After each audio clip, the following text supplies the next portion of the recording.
다음은 사인의 공법행위 그리고 공법행위 하자입니다. 사인의 공법행위 중에서는 신고가 시험에서 많이 나오는데 사인의 공법행위 하자 부분은 아직 경감에서 기출된 쟁점은 아니에요.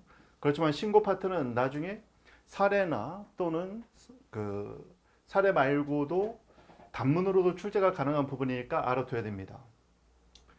자, 사인의 공법행위 왜 문제가 되는지 먼저 볼게요.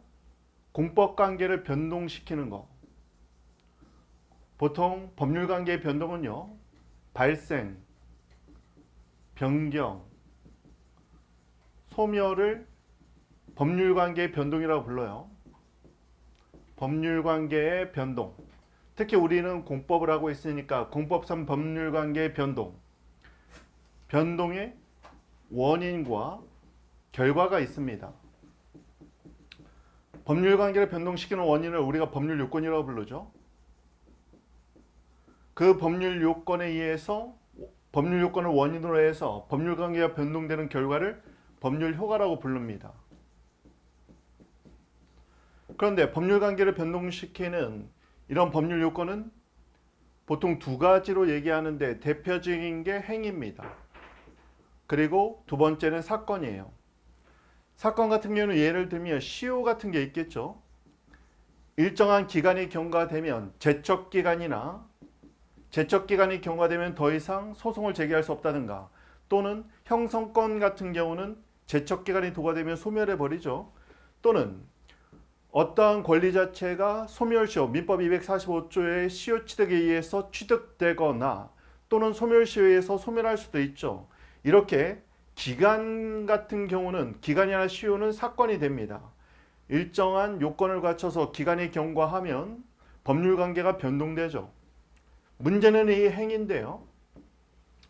주로 법률관계를 변동시키는 건 행위가 중요한 역할을 담당합니다. 이 행위 중에서 대부분은 행정청의 행위가 되겠죠. 예를 들면 행정청이 일정한 허가를 해주면 법률관계가 변동되면서, 예를 들어서 식품위생법상 음식점 영업 허가를 해주면 행정청이 그런 행위로 말미암아 상대방은 영업을 할 수 있는 법적 지위가 발생하겠죠.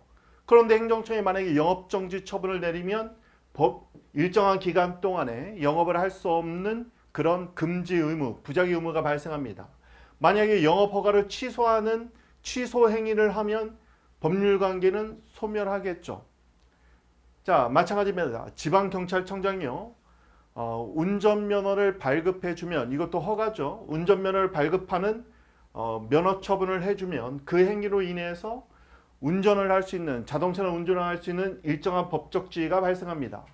그런데 만약에 음주운전으로 일정한 기간 동안 운전면허가 정지되면 법률관계가 변동되겠죠. 삼진 아웃제에 의해서 만약에 면허가 취소가 됐다면 운전할 수 있는 법적 지위가 소멸합니다. 이렇게 행정청의 행위가 공법상 법률관계를 변동시키는 주된 법률 원인이 됩니다. 법률 요건이 되는 거죠. 그런데 현대 행정의 패러다임은 이렇게 정부 주도의 모델에서 민간 자원을 활용하는 쪽으로 많이 이전합니다. 예를 들면 경찰 같은 경우도 불법 주정차된 그런 차량을 건인할 때 경찰 조직 내에 있는 자원으로도 할 수 있지만 민간 자원을 활용해서 레카를 불러서 나중에 끌고 가는 경우, 이런 경우도 많죠. 즉 공법상 법률관계의 변동이 과거에는 주로 행정청의 행위가 법률 요건이 돼서 일정한 법적 효과를 발생했으나, 최근에는 이렇게 열린 행정체계로 가면서, 이게 노무현 대통령 시절에 참여정부라는 표현을 썼죠.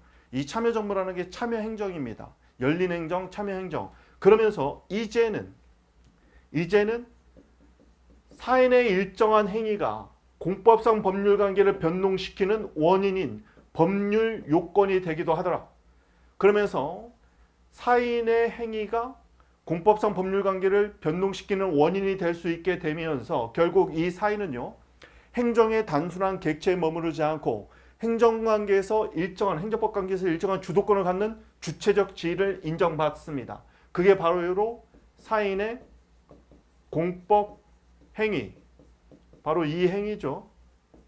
이렇게 사인의 공법 행위는 공법적 법률관계, 공법상 법률관계를 변동시키는 하나의 법률 요건이 된다. 그래서 사인의 이런 행위로 말미암아 법률 관계가 변동되면 일정한 법적 효과가 발생합니다.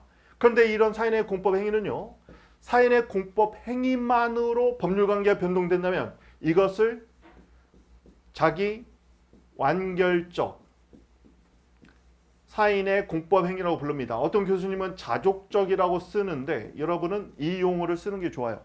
왜냐하면 판례가 우리 법원이 쓰는 용어를 쓰는 게 좋습니다. 교수님들 중에는 이렇게 자기 용어로 막 밀어붙이는 분이 있는데 어쨌든 실무에서 재판 실무에서 쓰는 판례에 언급되는 용어를 쓰는 게 좋겠죠. 이게 사인의 자기완결적 사인의 공법 행위입니다. 또는 행위 요건적 사인의 공법 행위도 있습니다. 행위 요건적 공법 행위는 여기서 주의할 건 뭐냐면 이 행위는요, 행정청의 행위입니다. 행정청의 행위, 특히 시험에는 처분이 많이 나오겠죠. 처분 행위입니다. 행정청 행위의 요건이 돼 뭐가? 사인의 공법 행위가. 이런 경우에는요, 사인의 공법 행위만으로 법률 관계가 변동되지 않습니다. 왜냐하면 사인의 공법 행위는 행정청의 행위의 요건, 그런 행정청의 행위를 하게 된 유인, 동기가 되는 거죠. 자, 그러면 자기완결적 공법 행위도 있고 행위 요건적 공법 행위도 있어요. 여기 보세요. 공무원이 사직원을 제출합니다. 사직서 또는 사직원을 제출해요. 그러면 원하는 의사에 따라서 면직시켜주는 걸 우리가 의원 면직 처분이라고 부르죠. 즉 원하는 의사에 따라 면직시킨다. 그래서 의원 면직 처분이 되기 위해서는 사직서를 제출해야 됩니다. 그럼 사직서 제출은 공무원 개인이 하는 거죠. 사인의 공법행위입니다. 사인의 공법인데 사직원을 제출하면 수리와 상관없이 그냥 이 사람이 공무원의 법적 지위가 소멸합니까? 아니죠. 의원면직 처분이 나와야 됩니다. 그리고 의원면직 처분은 원하는 의사에 따라 면직시켜주는 거기 때문에 사직원 제출을 반드시 필요로 해요. 그럼 얘는 뭐냐? 사인의 공법행위 중 행위 요건적, 즉 의원면직 처분 행위죠. 행위. 의원면직 처분의 요건이 되는 사인의 공법행위가 되는 겁니다. 따라서 사직원 제출은 사인의 공법행위 중 자기완결적 공법행위가 아니라 행위 요건적 사인행위 공법행위가 되는 거라고 이렇게 이해하시면 되겠습니다. 자기완결적 공법행위는요, 그냥 그 행위 자체로 법률관계가 변동되는 거예요. 행위 요건적 공법행위는 사인의 공법행위가 행정청의 일정한 행위와 결합되면서 법률관계를 변동시키는 겁니다. 사인이 이런 공법행위를 하는 이유는 뭐냐? 당연히 일정한 공법적 효과를 발생시키기 위해서인 거죠. 왜 배우는지 아는 게 중요한 거예요. 여기서는 한번 볼까요? 자, 먼저 사인의 공법행위란 행정상 법률관계에서 공법적 효과, 이게 중요합니다. 공법적 효과 발생을 목적으로 하는 사인의 법적 행위를 말한다. 예를 들면요, 제가 제 토지에서 건축을 하고 싶어요. 건축을 하기 위해서는 건축 허가를 받아야 됩니다. 그런데 건축 허가가 건축 신고로 바뀌어 있는 경우가 있어요. 그러면은 건축 신고를 합니다. 건축 신고도 사인의 공법 행위입니다. 이런 경우에는 어떤 공법적 효과? 건축 개시를 위한 공법적 효과죠. 건축을 할 수 있는 일정한 법적 지위를 인정받기 위해서, 즉 건축을 개시하기 위해서 그러한 목적으로 사인이 신고를 하면 일정한 법적 행위가 됩니다. 여기서 말하는 법적 행위는 법에 근거를 두고 있는 거죠. 건축법 14조에 근거를 두고 있어요. 사인의 공법행위란 행정상 법률관계에서 핵심은 이거예요. 사인이 공법적 효과 발생을 목적으로 하는 일정한 법적 행위를 말한다. 단순한 사실행위는 아니에요. 사인의 공법행위는 효과를 기준으로 볼 때 사인의 행위 자체로 공법적 효과가 완성되는 자기완결적 공법행위. 예를 들면 뭐 투표하면 그걸로 끝나죠. 조합에서 총회 의결하면 그걸로 끝나요. 자기완결적 신고, 이건 뒤에서 배우는데 너무 중요해요. 또는 행정청의 공법 행위의 요건이 되는, 동기나 요건이 되는 행위 요건적 공법 행위가 있습니다. 인허가, 인가나 허가를 신청하면 행정청의 인가처분 또는 허가처분 행위가 있어야 법률관계가 변동되는 거죠. 공법상 계약의 척약은 상대방의 승낙과 합치가 돼야 공법상 계약의 효과가 발생합니다. 여기 사직원 제출 나왔네요. 사직원 제출은 그 사직원을 수료하고 의원면직 처분이 나와야 공법적 효과가 완성됩니다. 이렇게 핵심 키워드 두 단어만 잡으면 사인의 공법행위랑 공법적 효과 발생을 목적으로 하는 사인의 법적 행위를 말한다. 한 단어만 더 칠까요? 이렇게 법적 효과를 기준으로 볼 때 사인의 행위만으로 공법적 효과가 발생하는 자기완결적 공법 행위와 행정청의 행위의 동기 또는 요건이 되는 행위 요건적 공법 행위가 있다. 실익은 자기완결적 공법 행위라면 일정한 법에서 요구하는 요건을 갖춘 행위만 하면 공법적 효과가 발생하는 것이고, 얘는요, 행위 요건적 공법 행위는 사인의 행위만으로 공법적 효과가 발생하지 않습니다. 행정청의 행위가 필요한 거죠. 시험은 얘가 나오겠죠. 사례로는. 왜냐면 보세요. 사인의 공법행위가 있어. 그런 공법행위에 대해서 행정청의 일정한 행위가 나왔어. 예를 들면 사직원 제출했는데 거기에서 의원면직 처분이 나왔어요. 문제는 뭐냐면 나중에 여기에 하자가 있어요. 내가 정말 사직원 의사 없이 단순히 항의의 의사표시로 사직원을 그냥 낸 거예요. 상대방도 알고 있어. 근데 그냥 수리해버린 거야.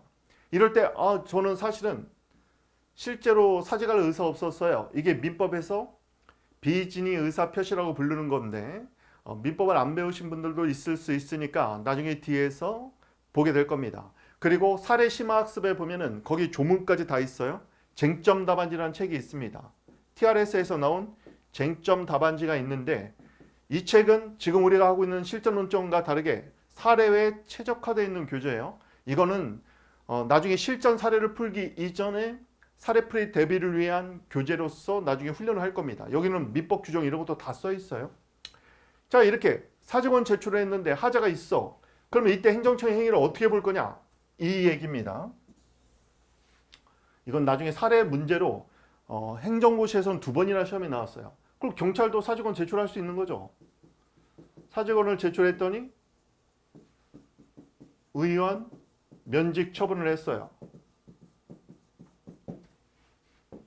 나중에 사례 훈련이 필요한 부분입니다. 이런 사직원 제출은요. 사직원 제출은 그 법적 성질이 사인의 공법행위입니다.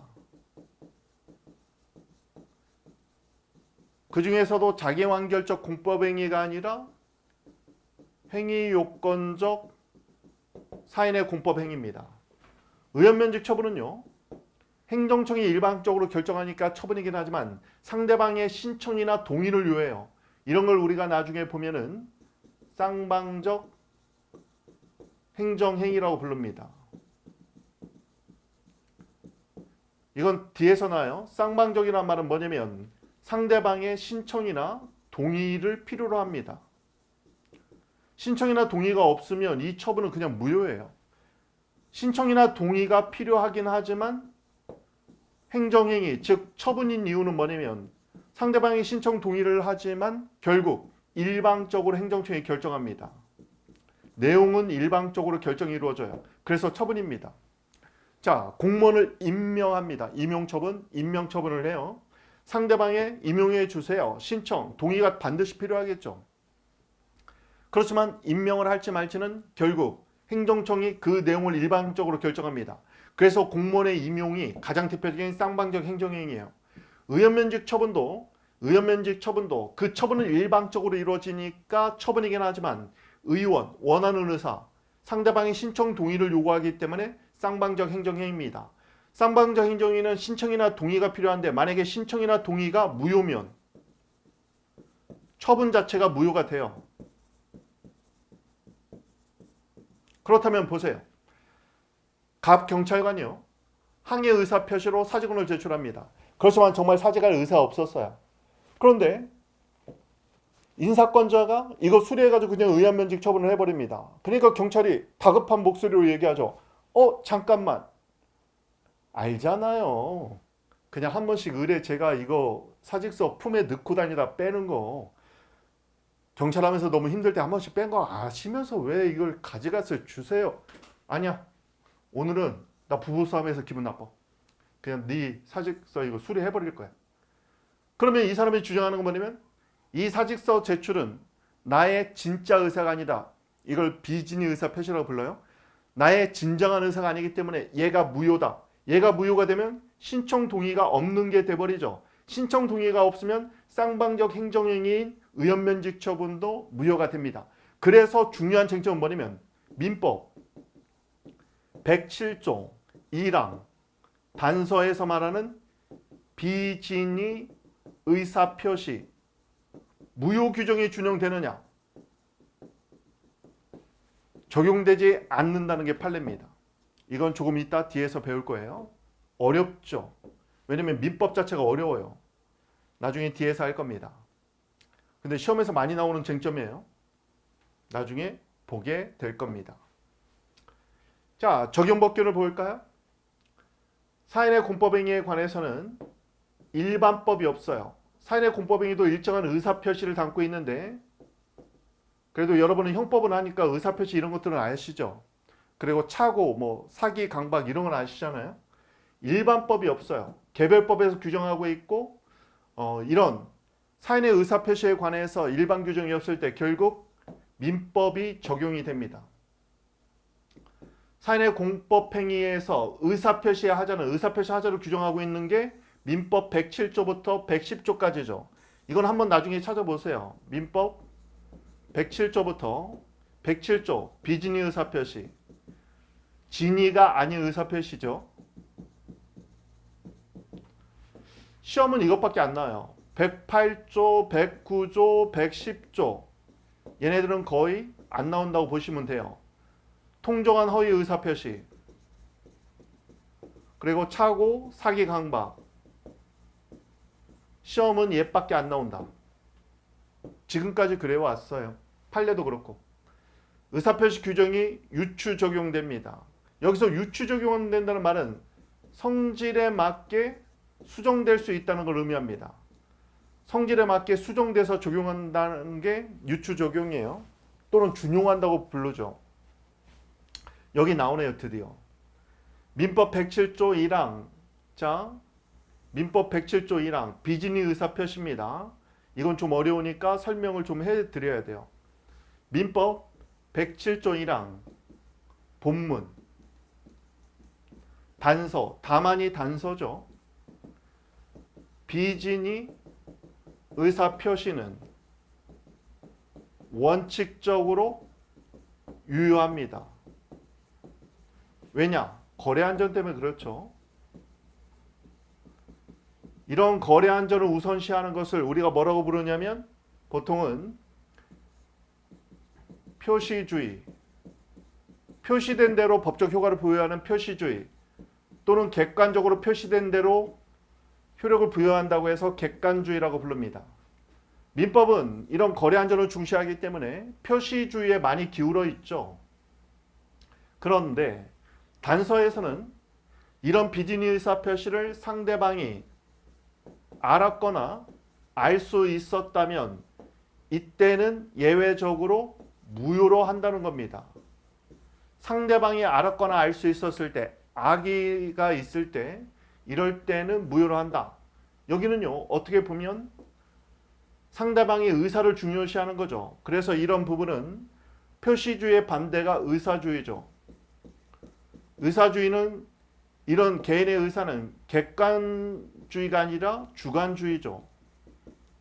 주관적 의사라고 기억하면 되겠네요. 자, 비진의 의사표시 예를 들어볼까요? 경매를 합니다. 자, 1,000만 원 막 손 들어요. 2,000만 원 3,000만 원까지 올라왔어요. 3,000만 원 있습니까? 했는데 어떤 사람이요. 별 응찰할 마음 없이 앉아 있었는데 저기서 친구가 보여서 안녕 손 들었어요. 그랬더니 3,000만 원 낙찰. 만약에 이랬다고 봅시다. 이 사람은요. 경매에 응할 의사가 없었어요. 진정한 의사가 없었습니다. 그런데 마치 경매에 응찰하는 것처럼 손을 들어 버렸어요. 그러면 거래 안전을 위해서 객관적으로 표시된 대로 법적 효력이 부여되기 때문에 원칙적으로 그런 의사표시는 유효합니다. 물론 착오에 의한 취소 가능성은 논외예요. 그건 민법이니까 거의. 그런데 상대방도 알 수 있어서 그때는 무효로 갑니다. 예를 들면요. 상대방도 알 수 있었다. 그러면 이제 무효로 가요. 예를 들면 무슨 약속을 합니다. 약속을 하는데 그 약속이 야, 너 합격만 하면 너 이번에 승진만 하면 내가 차 한 대 뽑아줄게. 누가 이렇게 약속을 했어요. 만약 아내가 남편이 그렇게 약속을 했어요. 빨리 공증을 하세요. 그래야 법적 효력이 부여됩니다. 그렇게 약속을 했는데 만약에요. 그런 약속이 만약에 공증까지 됐어. 그러면 실제 그럴 의사가 없었더라도 원칙적으로 유효한 겁니다. 그런데요. 그게 그냥 허풍에 불과하다는 걸 상대방이 얼마든지 알 수 있었다면 그럴 때는 무효가 되는 거예요. 자, 예전에 하얀 거탑이라는 뭐 드라마가 있었잖아요. 거기서 보면요. 롤렉스 시계를 술만 먹으면 막 자꾸 주워. 그리고 나서 다음날 내 시계 못 봤어? 그러니까 나중에 그 주인공이 그 다음부터는 술 마시고 나서 상대방 그 병원 원장인가가 롤렉스 시계 주면은 몰래 주머니에다 넣어주죠. 자, 비즈니 의사표시와 관련해서 우리한테 중요한 건 뭐냐면 행정법 관계의 특질인데요. 앞에서 한번 했었어요. 행정법 관계의 특징은 집단적 성격, 줄여 쓸게요. 집단성, 전형적 성격, 정형성이 있다고 했습니다. 왜냐면 과세 처분도 수만 명에게 나가죠. 정형, 형식이 정해져 있어서 일정한 틀에 맞는 처분이 나가야 됩니다. 우리가 경찰 조직에서도 일정한 처분이 나갈 때 보면은 처분 양식이 다 있잖아요. 이걸 집단적 정형적 성격이라고 하기 때문에 행정법 관계는 행정법 관계의 안정성이 굉장히 중요합니다. 행정법 관계의 안전성, 법적 안정성이죠. 이게 결국은 이런 법적 안정성, 행정법 관계 안정성이 공익이거든요. 따라서 우리 행정법에서는 극단적으로 객관주의, 표시주의가 지배합니다. 따라서 객관주의 반대인 주관주의 또는 표시주의 반대인 의사주의를 따지지 않아요. 나중에 이거는 국가배상법도 마찬가지인데요. 당사자의 의사를 따지지 않아. 행정법 관계는 특히나 그렇습니다. 따라서 보세요. 자, 의사표시 하자에 관해서 잘 보세요. 사인의 공법행위가 있어. 여기에는 일정한 의사가 담겨 있어. 의사표시가 있어. 사인의 공법행위 자체에 일정한 의사표시가 있는데 이 의사표시의 하자에 관한 규율하는 규정이 없어. 즉 일반법이 없어. 그래서 민법이 준용돼.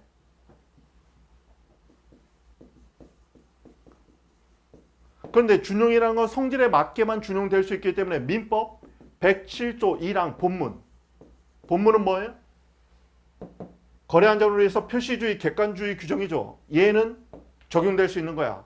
그런데 민법 107조 1항 단서. 단서는 보니까 지금 의사주의 규정이죠. 따라서 단서는 적용될 수 없는 겁니다. 그러면 여기 보세요. 사직원을 제출했는데 단순한 항의의 의사표시임을 상대방이 알았어. 그런데 단서가 적용되지 않기 때문에 본문으로 가서 그냥 유예져 버리는 거예요.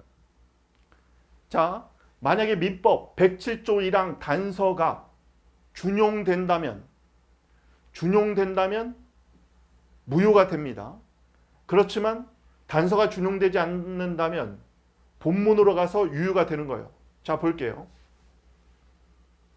각 공무원이요. 항의의 의사표시로 사직서를 제출했어요.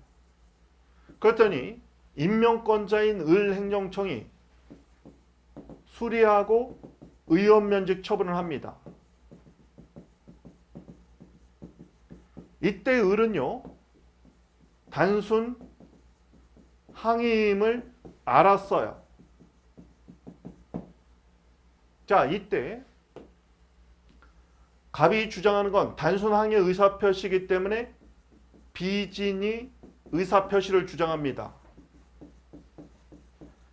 비진이 의사표시에서 무효라고 주장하는 거예요. 여기서 쟁점은 뭐가 된다? 잘 보세요.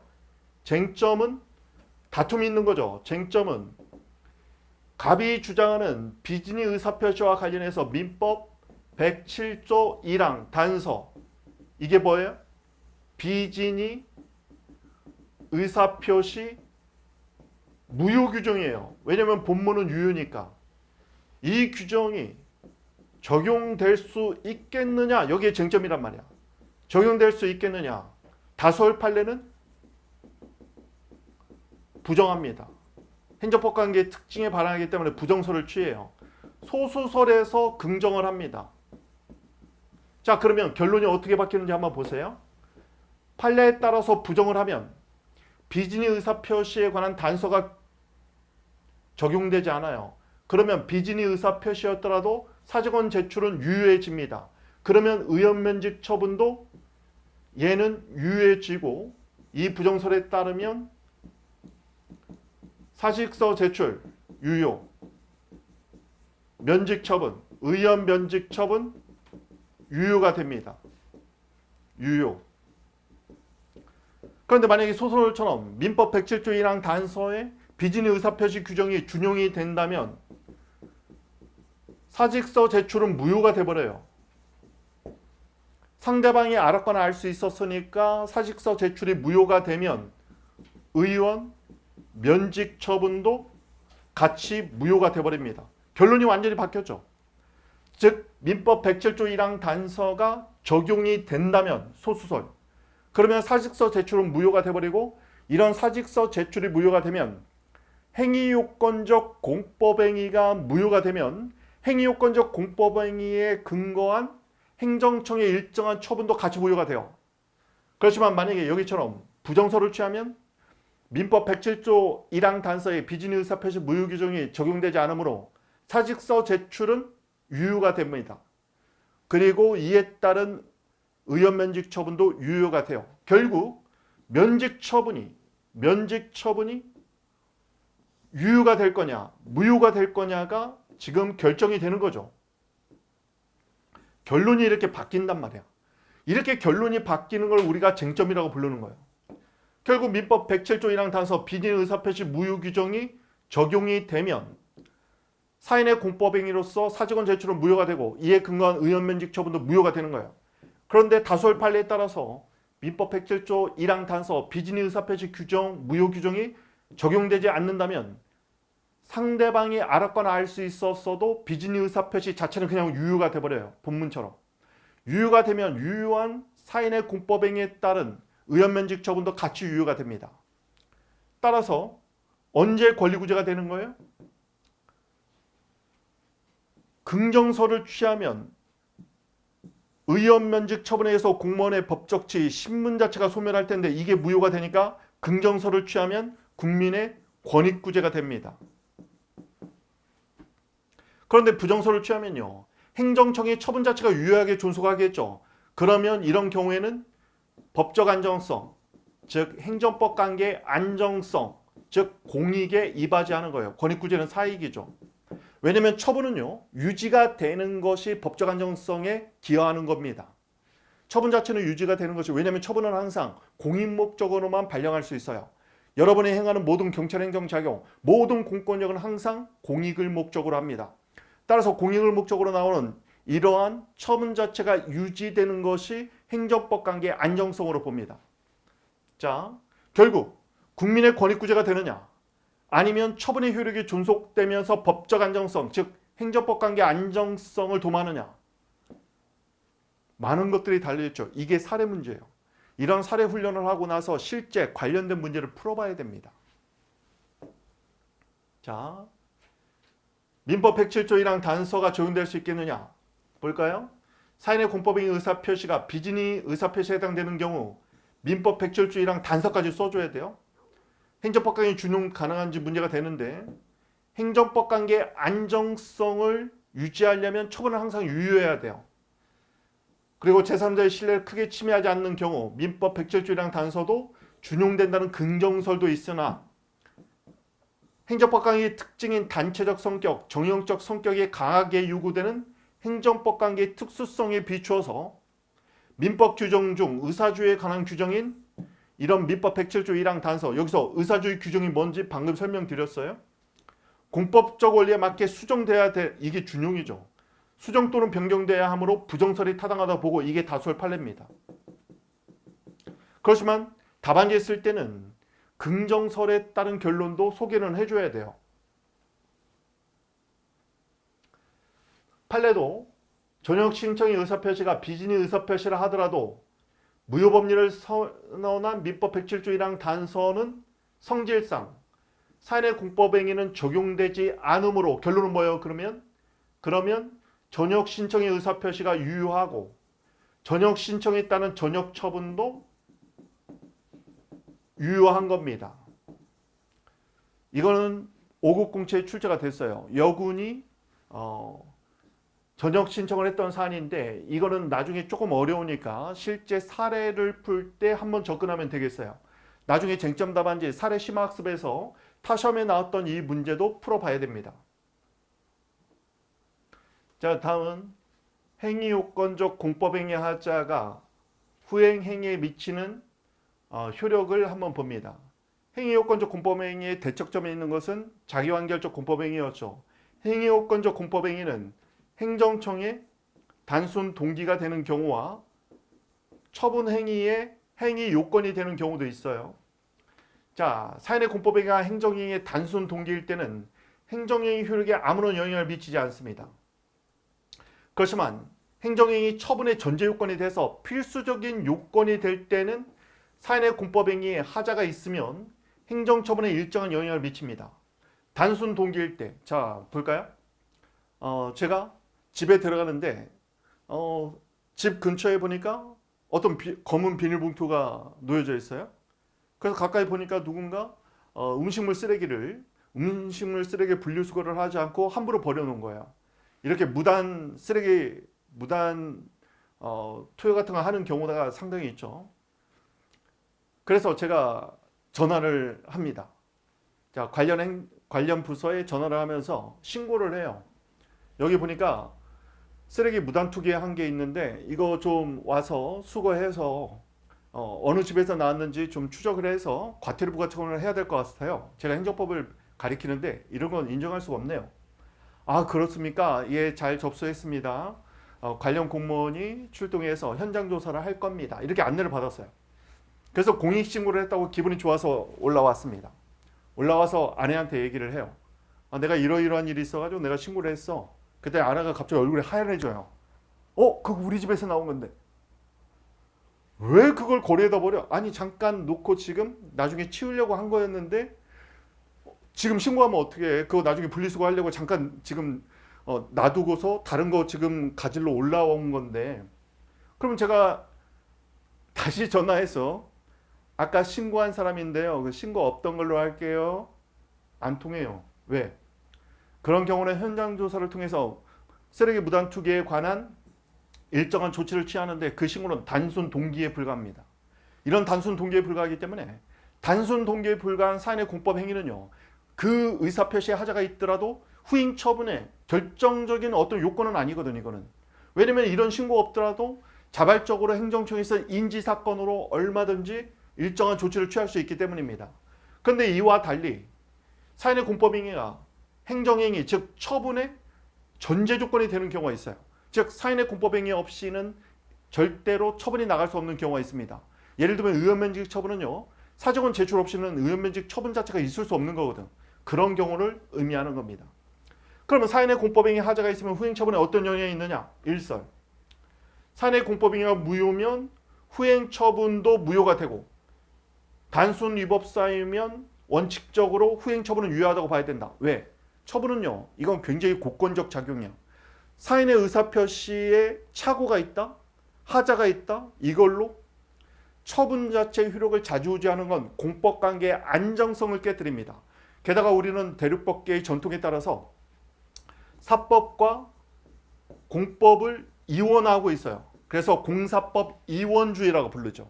영미법계는 공사법 이론주의입니다.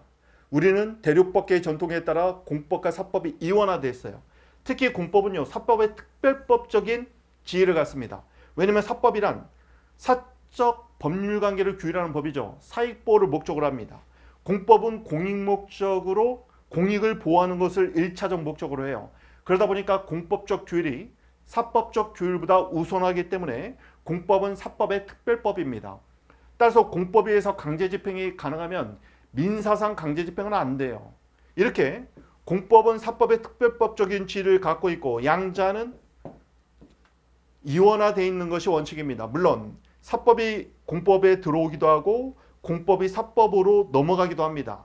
사법이 공법화, 공법이 사법화 이런 것도 있어요. 어쨌든 중요한 건 사법에 근거해서 사인이 일정한 의사표시를 한 것이 공법에서도 가장 중요한 처분.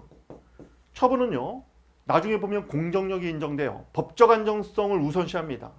어느 정도냐면요, 행정법 관계 안정성 때문에 여러분 그래도 법 집행자로서 이 정도는 좀 아셔야겠죠. 민법에서 보면요, 우리가 소송을 제기할 때는 권리가 소멸할 때까지 소멸시효 완성되기 전까지 하는데, 불법행위, 국가배상에서 불법행위로 인한 손해배상 청구권의 소멸시효가 어떻게 돼요? 불법행위가 있으면 안 날로부터 4년, 불법행위가 있은 날로부터 10년, 보통 소송 제기가 3년, 10년이야. 민법에서도 보면 뭐 채권 10년, 동사 5년, 3년, 가장 짧은 게 1년이죠. 처분은요, 처분이 효력이 발생해서 처분이 있으면 안 날로부터 90일, 3달만 지나면 못 다퉈요. 어떻게 보면 최단기 제소기간이죠. 이렇게 제소기간이 짧은 이유는 뭐냐? 법적 안정성을 위해서 처분을 다툴 수 있는 기간을 굉장히 짧게 설정해 놓은 거예요. 법적 안정성이 중요한 겁니다. 따라서 사인의 공법행위 하자가 있다고 해서 이에 근거한 처분의 효력이 자주우지되는 건 행정법 관계 안정성을 깨뜨릴 수 있어요. 다만 사인의 공법행위가 무효라면 당연히 그 처분의 전제 요건이 무효, 처음부터 없는 것이 됐기 때문에 후행 처분도 무효가 되지만, 사인의 공법행위가 단순 하자에 불과하면, 단순 위법이라면 그때는 후행 처분을 일단 법적 안정성을 위해서 유효하게 봐야 된다는 견해입니다. 이설은 사인의 공법행위가 위법한 경우 행정행위는 원칙상 취소할 수 있는 행위인데 취소는 원칙적으로 유효한 거예요. 자, 이 견해들은 별로 의미가 없어요. 판례만 정확히 쓰면 됩니다. 판례는 공포심에서 작성한 사직원에 따른 면직 처분을 위법하다고 보고 있어요. 강박에 의한 사직원 제출은 원래는 강박은 취소 사유인데 강박이 너무 극심해서 의사결정의 자유를 박탈했다. 예를 들면 국제그룹 해체 사건처럼 머리에다 권총 겨누고 사인해. 이 정도가 되면요, 의사결정의 자유를 박탈하면 강박에 의한 행위가 아닙니다. 이건 의사 무능력자의 행위예요. 민법에서 의사 무능력자 행위는 그냥 무효가 됩니다. 예를 들면 만취자, 아까 하얀 거탑에 나온 것처럼 인사불성 될 정도로 만취자가 일정한 계약을 체결하고 아니면 뭐 자기 롤렉스 시계를 줬다. 이게 징여가 될 수 있거든요. 징여계약. 근데 의사 무능력 상태라면 그런 징여계약은 다 무효가 됩니다. 의사결정을 박탈할 정도라면 그러면 면직 처분은 위법하다. 특히나 무효가 됩니다. 이 뒷부분을 꼭 써야 돼요. 공무원의 사직의 의사표시, 즉 사인의 공법행위를 취소 철회하려면 언제까지 할 수 있다? 의원면직 처분이 나오기 전까지만 할 수 있어요. 이 말은 뭐냐면 의원면직 처분이 나오면 행정법 관계 안정성이 중요하기 때문에 그때는 얘를 다퉈야 돼. 의원면직 처분 자체를 다퉈야 돼. 사직의 의사표시라는 사인의 공법행위를 무효화시켜서 취소 철회해서 얘를 무효화시키는 건 행정법 관계 안정성에 반하기 때문에 안 된다는 얘기입니다. 자, 사인의 권익보호와 법적 안정성을 좋아하는 일살로 가는 게 맞겠죠. 즉, 사인의 공법행위가 무효면 이에 근거한 처분도 무효. 단순 위법이면 일단은 유효. 다만 사인의 의사표시를 취소 처리하는 것은 처분이 발령되기 전까지만 의사표시의 취소 처리가 가능하다. 그리고 만약에 처분이 발급됐다, 발령됐다, 그러면 처분행위 자체를 다투라는 얘기입니다.